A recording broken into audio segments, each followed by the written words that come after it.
with the fentanyl and the cartel, a lot of the stories that I've heard recently is essentially the border is open, but no one is crossing that border without some sort of cartel connection. So even though it's open and you could come in, no one's coming in without the cartel allowing that to happen. Because they're allowing that to happen, there is some sort of deal on the back end of that. So Yeah. is Yeah, that no, is that a true you're statement? 100% right. 100% right. Nothing crosses the US border legally or illegally without some kind of cartel influence. And when I say let's start with legally, the truckers in line to cross through a port of entry, there's certain lines they can get into. There's a fast way and then there's the long way. And if you want to go in the right way in the fast way, you're going to pay somebody to get in that line on the south side. And that's Hmm. going to be connected to the cartel. If you cross anywhere between the port of entry illegally in the United States, every section of the border on the south side is managed by the cartel. Whether it's Sinaloa, whether it's it's New Jalisco, whether it's the Zetas, whatever the case may be, Gulf Cartel, whatever it is, it doesn't matter. They're all cartel. They know their points, and no one crosses without paying. And Jeez. and I saw that shift. You saw it in the eyes of the individuals. I noticed it in the mid 2000s where you started seeing a little like people that had less, they're a little more dead behind the eyes. Like, there was people that were workers and they were trying to work and there was a human there. You could talk Hmm. to them. And then you started seeing this, like, just kind of, these people were doped up. They had been exposed to things. I noticed that in the mid 2000s. And then, over the last, few years of my career, when we were started seeing, literally three, four, 500 at a time being pushed through gaps in the wall. I mean, they've already paid most of their price. That organization had already recovered their fees, moved those bodies to the border, knowing the border patrol was going to be, tied up processing them, and then that's when they would push things through other parts of the border because they know it was left wide open.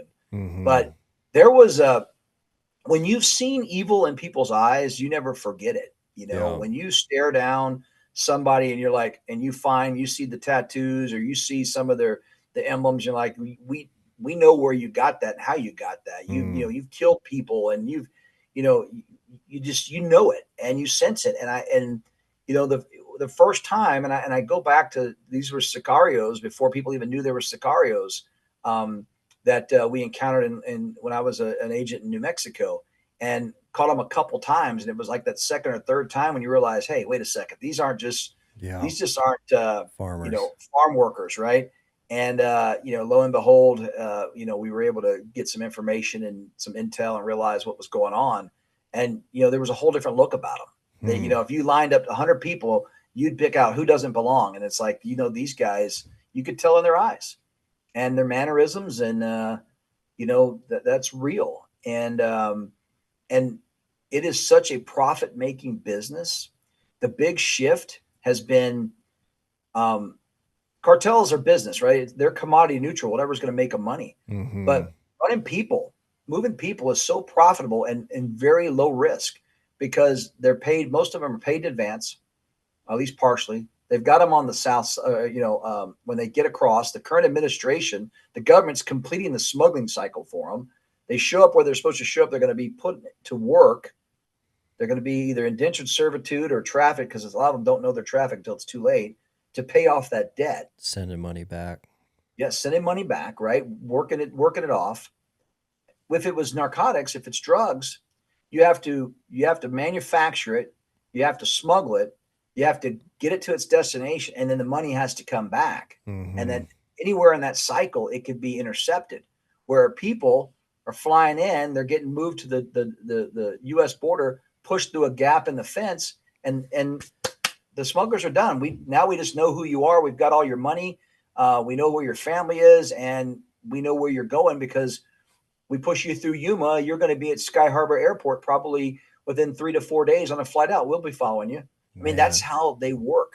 that is And wild. yeah, and kind of when we talked about terrorist groups and being embedded, the cartel's embedded. They're a terrorist organization by definition because That's what they do. Mm-hmm. You know? So they're embedded all over the U.S. as Oh, well. yeah. Yeah. I mean, it's not odd. It's not, so like the Tren de Aragua, that's the Venezuelan game, the TDA. I mean, just like, and by the way, we're talking about them right now, but MS-13 hasn't gone away. Mm. They're still all around the country. So, these are pull factors for groups. People know if you're from Venezuela and there's a Venezuelan stronghold in the Denver metro area, you get to Denver when you get released, and then that's when the gangs come in and say, well, we know you're from Venezuela, we know your family, we know your cousin is one of us, so now we own you. Jeez. And that's what's happening. So kind of go back to what I was mentioning earlier. We've got to end the sanctuary mindset, and we've got to go cooperative. And again, it all starts with stopping the leak, which is the current policies allowing these people to come in. Yeah. So when did the fentanyl show up? That was probably when we first started discovering it. 2018, 19 is when we started seeing it. And then it kind of ramped up in 2020. It's coming from China and it's in its raw form, right? It was in its powder form and it was being smuggled in powder. And that was really dangerous for law enforcement because typically when we found a square bundle of something, it was just our hard-headedness, boom, stick a knife in it. Now it's white, it's probably coke or meth or something. And then that powder was, making people sick. And so that was a big problem. And that's when everybody kind of went, whoa, wait a second. We had seen prior to that, and I don't know how much further, but they were like, we were catching packages of coke and meth and heroin that would be laced with some kind of powder that was making people sick. It was the fentanyl. It would come to find out that's what it was. The last few years, it's trended to more of back in pill form because it's easier to transport and it's safer for the handlers and for the environment. So like if you got a powder and you get any kind of moisture in it, it's gone. But at least a pill, you could salvage it. Yeah. So when it's coming in its pill form or its raw form, it's getting to these clandestine labs. It's getting pressed into pills to be counterfeit pills, get smuggled in, and then they can, of course, crush it and repurpose it however they want when they get to its final destination. The only saving grace in that is when it's in pill form, cops and agents know that if you feel something that feels like a bag of pills, chances are it's probably fentanyl. The other part to add to that is these are the same labs that are making counterfeit, painkillers and, Percocets and Darvocets and you name it. And DEA put out a number not too long ago that said, I think 7 out of 10 black market underground pharmaceuticals have traces of fentanyl that can be deadly in it. Jeez. So somebody's thinking they're getting a cheap deal on some, painkillers, some codeine, whatever. They got to be careful because it could be laced, and that's the problem. And it's also a concern that I have for a lot of the snowbirds and the winter visitors that come down to the border and then go to Mexico to get their prescriptions filled is that, some of these pharmacies have good reputations down there, but, at some point there's always that risk. I sure would hate to see grandma and granddad going to Agadonas, Mexico and getting a prescription refilled for blood pressure that was pressed in the same lab that somebody made some fentanyl pills on. So it's deadly, right? And it's coming from China. And again, there are, I think, almost 300 deaths a day from poisoning and opioid overdose in the country. Again, the fentanyl is poisoning because I don't think people are purposely taking it to kill themselves. They're being poisoned by this. That's a plane crash a day. Jeez. If we were having a plane crash a day, we would shut down the airline industry and get it right before we flew again. But we're not doing anything about this in the fentanyl. And I live in Arizona, and we've got plenty of those people, especially in the Phoenix area. You just see them, and they're wiped out. We've got an issue with that, and it's a big concern because even the rite of passage for our teens, I mean, kids. I told my kids growing up, and of course they're older now, but I'm like, you can't even just enjoy life and sneak a hit off something, you can't accept a beer from somebody or if a friend said, "Oh, hey, Joey just brought these great gummies, they're supposedly awesome," and you think you're going to take it, it could be counterfeit and laced with fentanyl, and you're dead.